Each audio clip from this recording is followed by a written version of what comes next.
Good morning students. हमने पढ़ा था समचुंबकीय क्षेत्र में गतिशील आवेश पर कार्यरत चुंबकीय बल, ये अपन पढ़ रहे थे। इसमें अपन ने ये पढ़ा था कि किसी भी समचुंबकीय क्षेत्र B में जब कोई गतिशील आवेश होता है या कोई आवेश v वेग से प्रवेश करता है तब उस पर एक चुंबकीय बल लगता है। वह चुंबकीय बल तीन बातों पर निर्भर करता है, तीन राशियों पर निर्भर करता है। वे तीन राशियां कौन कौन सी हैं? एक तो चुंबकीय क्षेत्र। चुंबकीय क्षेत्र जितना ज्यादा प्रबल होगा उस आवेश पर लगने वाला बल भी उतना ही अधिक होगा। दूसरा, उस आवेश की मात्रा पर, अगर आवेश की मात्रा ज्यादा है तो बल भी ज्यादा लगेगा, आवेश की मात्रा अगर कम है तो बल भी कम लगेगा। तीसरी बात है कि उसका वेग, और वेग का भी कौन सा घटक? वेग उस चुंबकीय क्षेत्र में थीटा कोण से प्रवेश करता है तो उसका जो साइन घटक है उसके समानुपाती होता है, अर्थात साइन घटक का मान जितना ज्यादा होगा बल उतना ही उस पर ज्यादा लगेगा। ठीक है, अभी चित्र के माध्यम से हम बताएंगे, हम देखेंगे कि चित्र के माध्यम से किस प्रकार से बल उस पर लगता है। तो लगने वाला जो बल है वो आवेश Q, V साइन थीटा और चुंबकीय क्षेत्र B, तीनों के क्या होगा? समानुपाती होगा। तो यह विभिन्न प्रयोगों के माध्यम से प्राप्त होता है कि समचुंबकीय क्षेत्र में गतिशील आवेश Q पर कार्यरत चुंबकीय बल Fm, चुंबकीय बल मैग्नेटिक फोर्स, इसको Fm से, और अगर विद्युत बल है तो इसको Fe से व्यक्त किया जाता है, इलेक्ट्रिक फोर्स। ठीक है, ये Fm है तो मैग्नेटिक फोर्स का मान Q, पहली राशि आई Q, दूसरा वेग का ऊर्ध्वाधर घटक V साइन थीटा, और तीसरा है चुंबकीय क्षेत्र B के समानुपाती होता है। ठीक है, अब यहाँ देखिए इस डायग्राम में चुंबकीय क्षेत्र की डायरेक्शन इधर है, ये चुंबकीय क्षेत्र की दिशा है। ठीक है, और Q आवेश जो है, धनावेश Q आवेश जो है वो इधर इस प्रकार से प्रवेश कर रहा है, इस प्रकार से V वेग से प्रवेश करता है इधर। ठीक है, जिसने इस चुंबकीय क्षेत्र के साथ, इस लाइन के साथ में थीटा कोण बना रखा है, थीटा कोण से प्रवेश कर रहा है। तो इस V के जो घटक हैं वो दो प्राप्त हो जाएंगे, आपको पता है। जिस रेखा के साथ थीटा कोण बना रखा है उसके साथ तो V cos थीटा बनेगा, और उसके ठीक लंबवत कैसा होगा? V sin theta. ठीक है, तो यहाँ आप देख सकते हैं ये त्रिविमीय डायग्राम है। ये x अक्ष, ये y अक्ष ले रखी है, ये z अक्ष ले रखी है, और ये x अक्ष ले रखी है। ये तीनों एक दूसरे के लंबवत हैं, y, z और ये x एक दूसरे के लंबवत हैं। यहाँ पर B की दिशा ये है, चुंबकीय क्षेत्र की दिशा ये है। V वेग से आवेश इस प्रकार से प्रवेश करता है थीटा कोण बनाते हुए। थीटा कोण कौन सी रेखा से बना रखा है? चुंबकीय क्षेत्र से, चुंबकीय क्षेत्र की दिशा से थीटा कोण पर है। तो इसके अपन ये तल में आप मान सकते हो, जैसे आप तल होता है ना, ये समतल जिसमें अपन खड़े हैं, उस समतल में V वेग से प्रवेश कर रहा है। तो समतल के आप दो कोने ले सकते हो, जैसे रूम है ना, रूम के दो कोने, मैं बहुत बार एग्जांपल देती हूँ आपको। तो एक तो कौन सा हो जाएगा? V cos थीटा हो जाएगा, और एक आ जाएगा V sin थीटा। y और x घटक एक दूसरे के लंबवत होते हैं ना, तो साइन और कोस भी एक दूसरे के लंबवत हैं। बात समझ में आ गई? तो ये लगने वाला जो बल है वो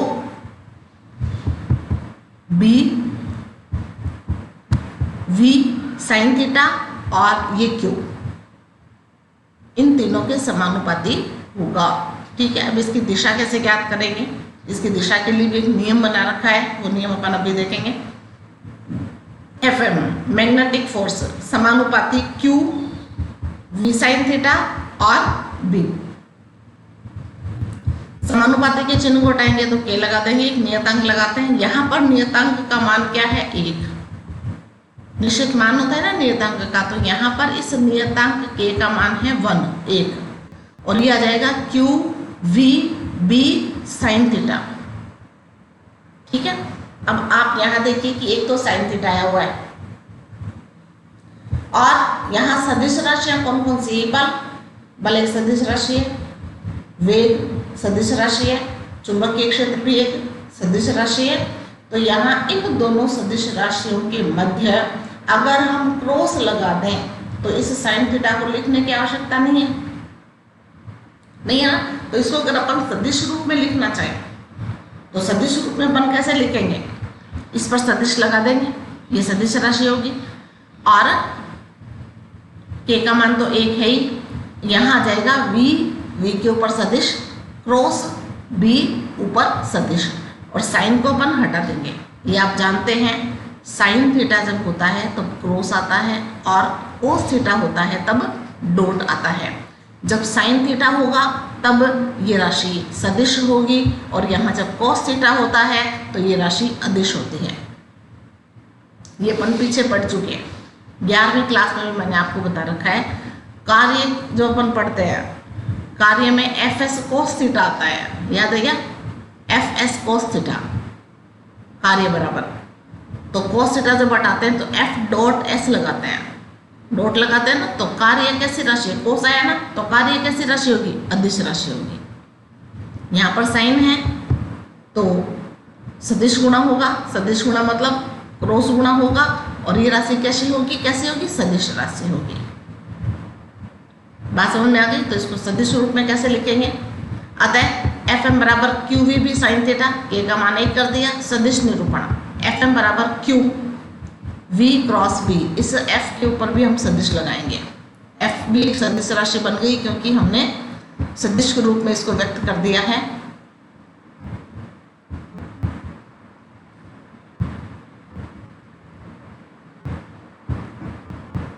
यहाँ ये सदिश बन जाएगा।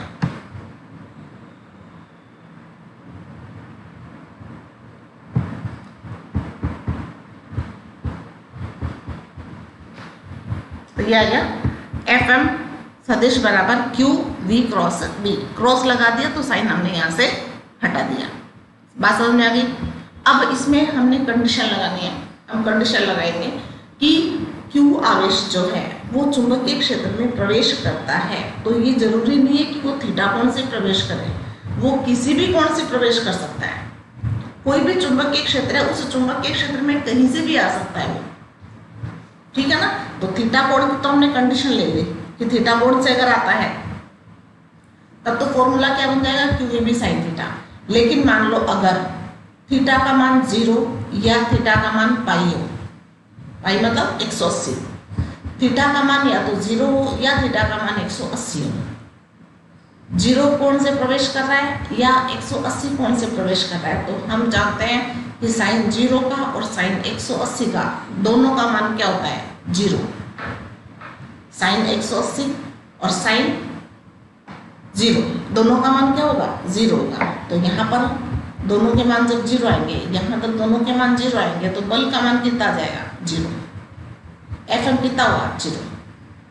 अर्थात यदि चुंबकीय क्षेत्र से 0 डिग्री या पाई कोण बनाता है, 180 डिग्री का कोण बनाता है। अब ये कंडीशन कब आएगी? कंडीशन देखिए कब आएगी, मैं डायग्राम में थोड़ा सा बता दूं। या तो वी वेग से इस प्रकार से इस दिशा से आए, इस दिशा से वी वेग से आए, तो देखिए बी की दिशा में हो गया ना, वी वेग बी की दिशा में हो गया, मतलब कोण थीटा बराबर 0 हो गया। जहाँ जिस दिशा में बी है उसी दिशा में बी अगर आ जाए, समान दिशा में, समांतर कह सकते हैं, एक दिशा, एक राशि की दिशा दूसरी राशि की दिशा दोनों सेम है, तो थीटा बराबर क्या होगा? 0। और अगर वी वेग से इस दिशा में, उल्टी दिशा में आए, ऐसे आए और ऐसे आके सीधा ऐसे जाए, वी वेग से इस दिशा में जा रहा है चुंबकीय क्षेत्र की अपोजिट दिशा में, तब कोण कितना बनेगा? 180 डिग्री। तो इसको अपन कहेंगे समांतर और विपरीत दिशा, ठीक है। प्रति समांतर भी बोल सकते हैं इसको, समांतर और प्रति समांतर। यदि कोई आवेश चुंबकीय क्षेत्र के समांतर, समांतर मतलब थीटा बराबर 0,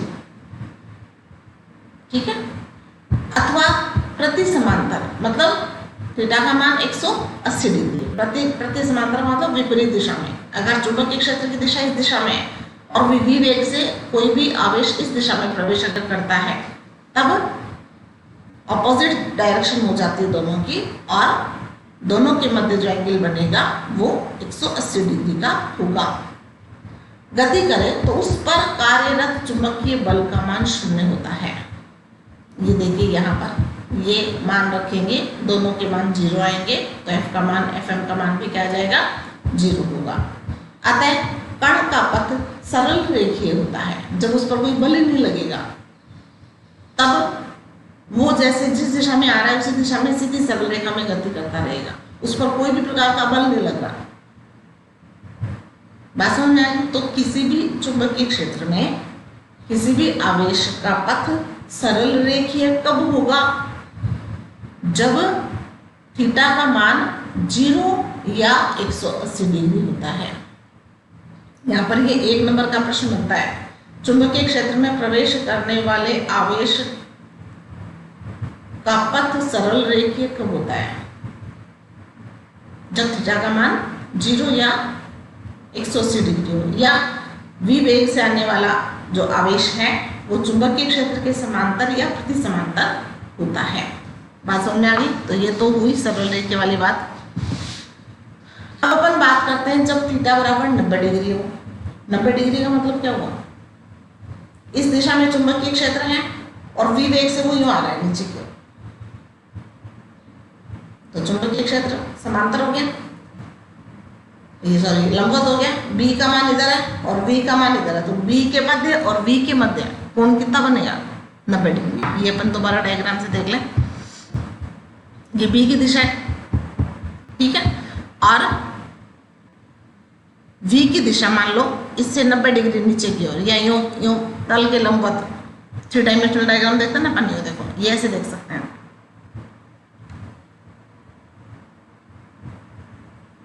इस प्रकार से अपन देख सकते हैं, ये चुंबकीय क्षेत्र, ये चुंबकीय क्षेत्र मान लो, और v वेग से इस प्रकार से प्रवेश कर रही है। ये किसकी दिशा है, चुंबकीय क्षेत्र की दिशा है, और v वेग से कोई भी कण इस प्रकार से प्रवेश करता है।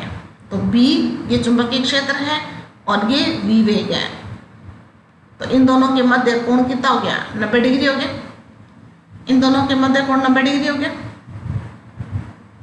ये B है, ये B है, और ये ऊपर लगने वाला बल। तो इस कंडीशन में जब B के मध्य और V के मध्य कोण कितना हो, 90 डिग्री हो, लंबवत प्रवेश कर रहा है,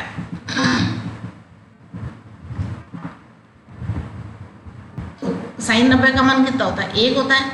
यहाँ पर आप फॉर्मूले में इस साइन थीटा की जगह साइन 90 रखोगे तो इसका मान 1 आ जाएगा। 1 आ जाएगा तो बल का मान कितना होगा, QVB अधिकतम होगा, सबसे ज़्यादा बल लगेगा, मैक्सिमम।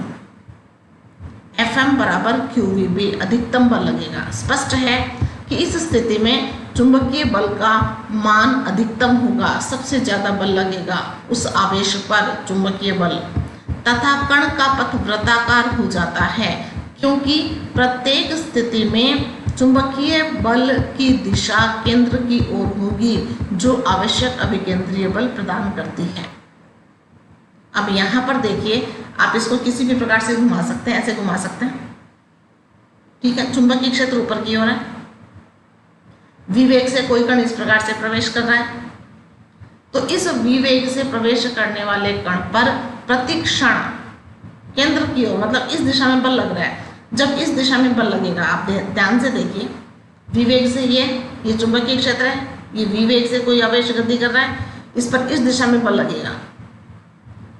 इस दिशा में इस वेग पर बल लगने पर इसका पथ थोड़ा इधर हो जाएगा, घूम जाएगा।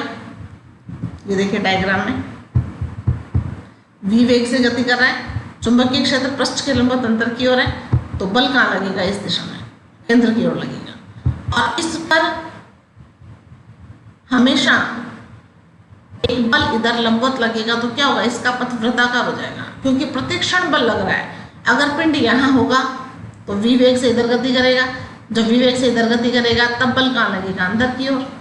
अगर कण यहाँ होगा और विवेक से इस दिशा में गति करेगा तो बल कहाँ लगेगा, अंदर की ओर, केंद्र की ओर। अगर विवेक से यहाँ है और वो इस दिशा में गति कर रहा है ऐसे, तब बल कहाँ लगेगा, केंद्र की ओर, अंदर की ओर। तो हमेशा पूरे वृत्ताकार पथ पर प्रत्येक बिंदु पर उस पर बल कहाँ लग रहा है, विवेग के लंबवत, जो कि केंद्र की ओर दिशा इंगित करता है। यह है फ्लेमिंग का नियम।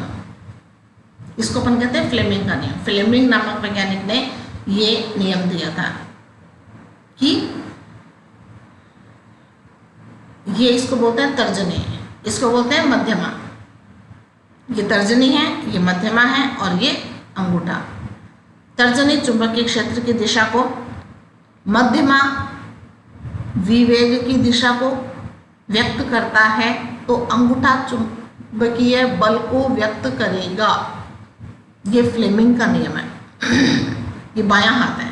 हमने दाहिने हाथ का नियम पढ़ा था, ये वाला दाहिने हाथ का नियम पढ़ा था ना, धारा का और चुंबकीय क्षेत्र का। ये बाएं हाथ का नियम है, ये बायां हाथ है, दूसरा वाला हाथ, ठीक है। तो इसमें ये चुंबकीय क्षेत्र, ये वेग v और अंगूठा बल, इसको आप कहीं कैसे भी घुमा लो, कैसे भी घुमा सकते हो, आपको बल की दिशा पता लग जाएगी। हैं तीनों परस्पर लंबवत, एक दूसरे के लंबवत है तीनों। बात समझ में आ गई। तो यहाँ देखिए चुंबकीय क्षेत्र की जो दिशा दिखा रखी है वो क्रॉस में दिखा रखी है, क्रॉस है ना। और क्रॉस कब लगाता है, जब चुंबकीय क्षेत्र की दिशा पृष्ठ के लंबवत है। तो सभी बच्चे अपना हाथ खोलें, बायां हाथ, ठीक है। और बाएं हाथ में इस तर्जनी को तो कहाँ करोगे, पृष्ठ के अंदर, अपने मोबाइल के अंदर। सामने आपने मोबाइल रख रखा होगा, मोबाइल की तरफ कर लो। मैंने भी अपने मोबाइल की तरफ कर रखा है अपने, ठीक है ना, अंदर की ओर, पृष्ठ के लंबवत अंदर की ओर। आप इसको डायग्राम को नोटबुक में भी बना सकते हो। नोटबुक में बनाओगे तो नोटबुक अंदर की ओर जाएगा, अंदर की ओर जाएगा नोटबुक, ठीक है। तो वो दिक्कत आएगी, उसमें हाथ को ज़्यादा मोड़ना पड़ेगा। आप सीधा सीधा, आप जिससे भी देख रहे हैं, वीडियो देख रहे हैं, उससे आप देख सकते हैं कि सामने स्क्रीन है, स्क्रीन पे चुंबकीय क्षेत्र की दिशा अंदर की ओर है। तो हमने भी अंदर की ओर कर दी, ठीक है। वेग की दिशा कहाँ है, ऊपर की ओर, तो वेग को ऊपर घुमा दो। चुंबकीय क्षेत्र की दिशा अंदर की ओर है, वेग ऊपर की ओर है, वेग को अपन ने ऊपर कर दिया। तो अंगूठा देखो कहाँ जा रहा है, इधर जा रहा है ना। अब विवेक से ये ऊपर की ओर गति कर रहा है, तो इस पर प्रतिक्षण बल लगेगा इधर। तो क्या होगा, ये थोड़ा इधर खिसकेगा, इधर खिसक के फिर विवेक से गति करने की कोशिश करेगा, तो फिर अंदर की ओर लगेगा, फिर विवेक से गति करने की कोशिश करेगा, फिर अंदर की ओर एक बल लगेगा। तो इस प्रकार से पथ कैसा हो जाएगा, ऐसे वृत्ताकार हो जाएगा, ऐसे। समझ में आ गया। और इसी को अगर अपन अपनी नोटबुक में करना चाहें, नोटबुक में अगर आपने डायग्राम बना रखा है, तो नोटबुक में आपको हाथ थोड़ा सा ज्यादा मोड़ना पड़ेगा, ऐसे, इस प्रकार से।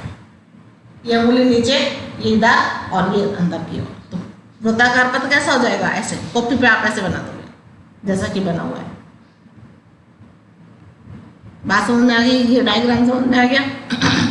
क्रॉस है, चुंबकीय क्षेत्र की दिशा क्रॉस के रूप में है, मतलब पृष्ठ के लंबवत अंदर की ओर, ठीक है। विवेक से आवेश इस प्रकार से प्रवेश कर रहा है, ऐसे, मतलब लंबवत प्रवेश कर रहा है। चुंबकीय क्षेत्र की दिशा के लंबवत प्रवेश कर रहा है। चुंबकीय क्षेत्र की दिशा इधर है और विवेक से वो ऐसे प्रवेश कर रहा है, तो दोनों एक दूसरे के लंबवत हो गए, ठीक है। तो बल कहाँ लगेगा, बल की डायरेक्शन क्या होगी, इधर, ठीक है।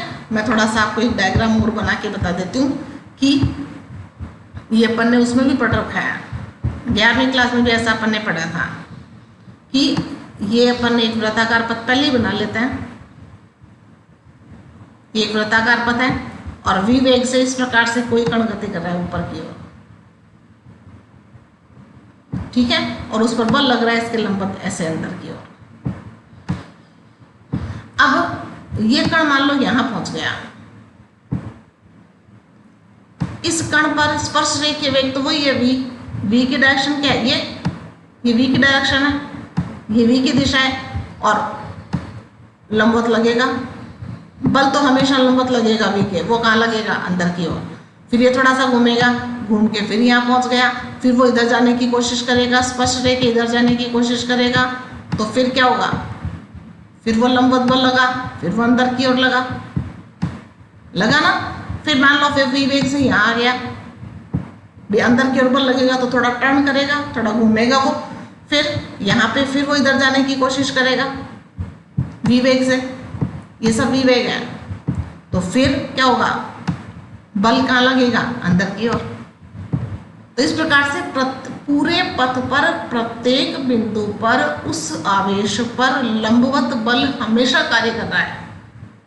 तो उसका पथ क्या होगा, थोड़ा थोड़ा घूमता जाएगा, जैसे ही घूमेगा फिर वेग की डायरेक्शन बदलेगी, वेग की दिशा बदल रही है। वृत्ताकार पथ में प्रत्येक बिंदु पर वेग की दिशा बदलेगी। वेग की दिशा अगर बदलेगी तो वहां बल की दिशा भी बदलेगी, क्योंकि बल हमेशा वेग के लंबवत होगा। जितने कोण पर वेग खिसकेगा उतने कोण पर बल भी खिसक जाएगा। ठीक है, तो इस प्रकार से करते हुए, और बल जो है F जो है वो हमेशा केंद्र की ओर, ये केंद्र है, इस केंद्र की ओर लगेगा, और केंद्र की ओर लगने वाला जो बल है वही अभिकेंद्रीय बल प्रदान करता है। अभिकेंद्रीय बल के बारे में भी मैंने आपको 11वीं क्लास में बता रखा है कि अभिकेंद्रीय बल कभी भी अकेला कार्य नहीं करता, वह हमेशा और हमेशा अन्य बल द्वारा प्रदान किया जाता है। तो यहाँ चुंबकीय बल द्वारा अभिकेंद्रीय बल प्रदान किया जाएगा। तो अभिकेंद्रीय बल किसके बराबर हो जाएगा, चुंबकीय बल के बराबर। ठीक है ना। अभिकेंद्रीय बल का सूत्र अपन ने पढ़ा था mv²/r। तो अभिकेंद्रीय बल कभी भी अकेला कार्य नहीं करेगा, वह किसी अन्य बल द्वारा प्रदान किया जाता है। ये सड़क वाला जो अपन ने मोड़ पर जो अपन ने वाहन की गति पढ़ी थी उसमें अपन ने अभिकेंद्रीय बल पढ़ा था, याद है ना। तो अभिकेंद्रीय बल कभी भी अकेला कार्य नहीं करता, वह किसी अन्य बल द्वारा प्रदान किया जाता है। और यहाँ ये जो चुंबकीय बल है वो हमेशा केंद्र की ओर लग रहा है, और यही केंद्र की ओर लगने वाला बल क्या होगा, अभिकेंद्रीय बल प्रदान करेगा। तो ये डायग्राम मैं समझती हूँ कि आपके समझ में आ गया होगा।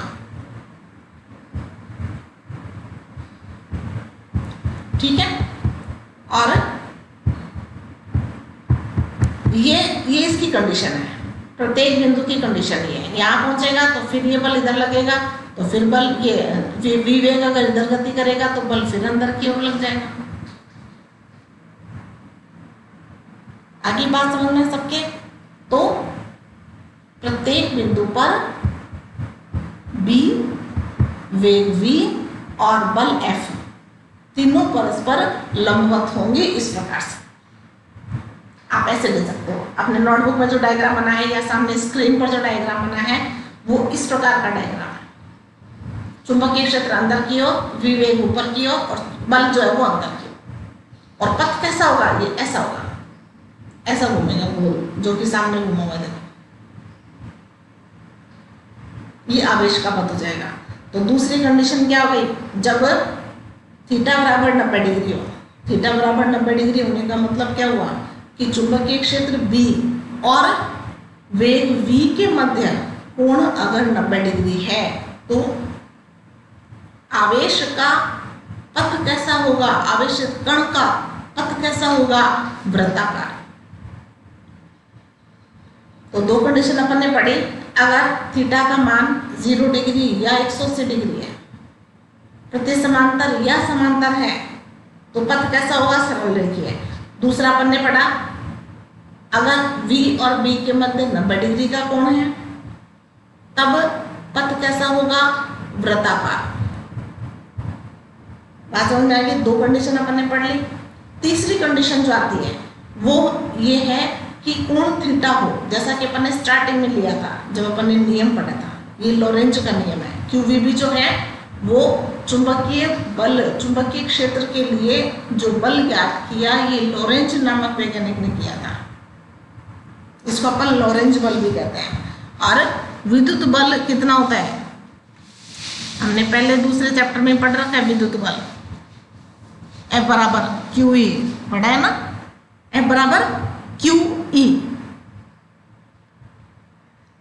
तो टोटल बल भी अपन ज्ञात कर सकते हैं, कुल बल, मैग्नेटिक फोर्स और इलेक्ट्रिक फोर्स का टोटल फोर्स के बराबर होगा। उनका जो कुल है, कुल जो मान है, जो योग है, वो कुल बल के बराबर होगा। तो मैग्नेटिक फोर्स जो है, चुंबकीय बल जो है, वो कितना लग रहा है, QV भी लग रहा है। या अपन यो कहें Q कोष्टक V क्रॉस B लग रहा है। और विद्युत बल कितना लगता है, QE। तो दोनों को जोड़ दो तो वो टोटल बल आ जाएगा, कुल बल आ जाएगा। ठीक है, तो ये अपन ने यहाँ पर स्पष्ट है कि इस स्थिति में चुंबकीय बल का मान अधिकतम होगा, सबसे ज्यादा बल लगेगा तथा कण का पथ कैसा हो जाएगा, वृत्ताकार हो जाएगा। और क्योंकि प्रत्येक स्थिति में चुंबकीय बल की दिशा केंद्र की ओर होगी, चुंबकीय बल केंद्र की ओर होगी, ठीक है ना, जो आवश्यक अभिकेंद्रीय बल प्रदान करता है। अभिकेंद्रीय बल का सूत्र आप जानते हैं, अभिकेंद्रीय बल का सूत्र क्या होता है, mv²/r। m क्या है, उस आवेशित कण का द्रव्यमान, v क्या है, उस आवेशित कण का वेग, r क्या है, उस वृत्ताकार पथ की त्रिज्या, ये देखो r बराबर qvb। ये आवेश, ये वेग और ये चुंबकीय क्षेत्र, ये तो हुआ बल, चुंबकीय बल, और ये हुआ अभिकेंद्रीय बल। और यही चुंबकीय बल अभिकेंद्रीय बल प्रदान करता है, इसलिए अभिकेंद्रीय बल चुंबकीय बल के बराबर होगा। ठीक है, तो इस सूत्र से देखो अपन क्या क्या चीजें निकाल सकते हैं। आप v निकाल सकते हो, आवेशित कण का वेग निकाल सकते हो, आवेशित कण की त्रिज्या निकाल सकते हो, निकाल सकते हो ना। v बराबर निकाल लो, इसी सूत्र का पक्षांतरण करके r को ले जाओ ऊपर, m को ले जाओ नीचे, जो कट रही है राशि उनको काट दो, v बराबर आ जाएगा। r बराबर निकालना है तो इस QVB को नीचे ले आओ, r को ऊपर ले जाओ, ठीक है, तो r बराबर आ जाएगा, त्रिज्या आ जाएगी, वेग आ जाएगा, और हम कोणीय वेग भी निकाल सकते हैं। देखिए वेग v बराबर QBr/m, इस v से ये v कट जाएगा, ये v कट गया, r को ऊपर ले जाओ तो क्या जाएगा, QBr बटे इस m को नीचे ले आओ तो QBr/m। एक v से एक v कट जाएगा, r को ऊपर ले जाओ, m को नीचे ले आओ, ये सूत्र बन जाएगा। r निकालना है तो क्या करें, v को v से तो काटना ही पड़ेगा, v को v से काट दो और QB को नीचे ले आओ, r को ऊपर ले जाओ, ठीक है, ये जाएगा r बराबर mv/QB। यहां से देखिए m को ऊपर ले जाओ, QB को नीचे ले आओ तो ये जाएगा mv/QB। ये त्रिज्या आ गई। कोणीय वेग v बराबर r ओमेगा होता है। रेखीय वेग और कोणीय वेग में संबंध है, रेखीय वेग और कोणीय वेग में संबंध v बराबर r ओमेगा होता है ना। v की जगह v का मान लगा दो, ये रहा, लगा दिया, r से r कट जाएगा, r से r कट गया तो ओमेगा बराबर क्या आ जाएगा, QB/T, QB/m, QB/m। ये ओमेगा का मान आ गया। ओमेगा क्या होता है, कोणीय वेग, ठीक है।